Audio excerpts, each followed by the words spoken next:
It was just past midnight when Gabriel Swaggart's phone rang. The silence of the night was thick, too quiet, too still, almost as if the world itself was holding its breath. On the other end of the line, a trembling voice broke that silence. "Gabriel, your dad, he collapsed. The ambulance is on its way." Time stopped. Gabriel froze, unable to speak, unable to move. His father, Reverend Jimmy Swaggart, the man who had once seemed larger than life, was now fighting for his own.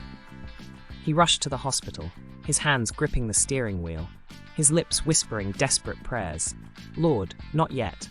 Please, not like this." When he arrived, his father had already been moved to the ICU. The sight that greeted him was unlike anything he'd ever prepared for. Machines beeped methodically, tubes ran from his father's body. Jimmy lay silent, lifeless but still breathing, surrounded by cold, sterile walls. The same voice that once filled churches across America was now reduced to a whisper, struggling through a ventilator. Gabriel sat beside him, clutching his father's hand, the hand that had once gripped a Bible with conviction. And in that moment, everything changed. Memories started pouring in. He remembered sitting in church as a young boy, listening to his father thunder from the pulpit about hope, salvation, and miracles. He remembered coffee talks in the early morning, deep conversations about scripture, about life, about holding on when life breaks you. And now here he was, leaning on that same faith his father had instilled in him. The doctors gave updates, but they weren't hopeful. Jimmy was stable, but critical. They were watching him closely, but they offered no promises. Gabriel felt helpless, so he did the only thing he knew. He began to sing one of his father's favorite hymns. His voice cracked under the weight of emotion. But as the notes filled the room, something happened. A twitch, a flicker. Jimmy's fingers moved. The nurse nodded. "Keep singing," she said. And so he did, all night. The next day, Gabriel wrote a letter, something raw and unfiltered. A letter he would read to his father whether he woke up or not. He poured in everything he'd never said aloud.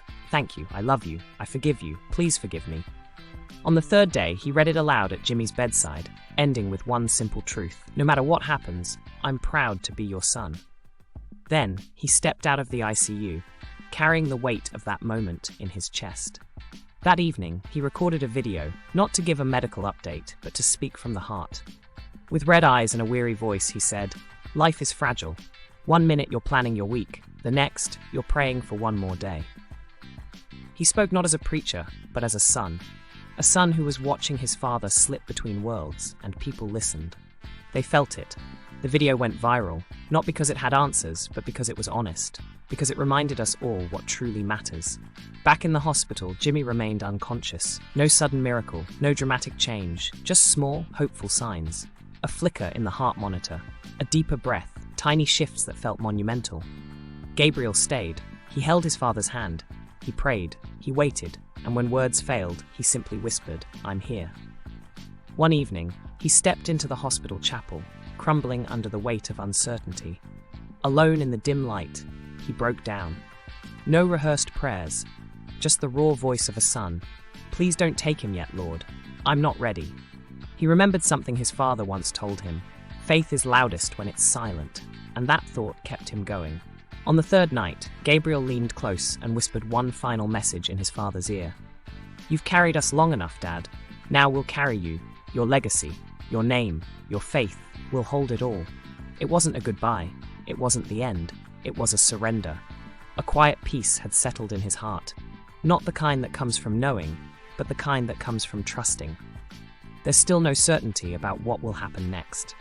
Reverend Jimmy Swaggart remains in critical condition, but his son believes he hears him.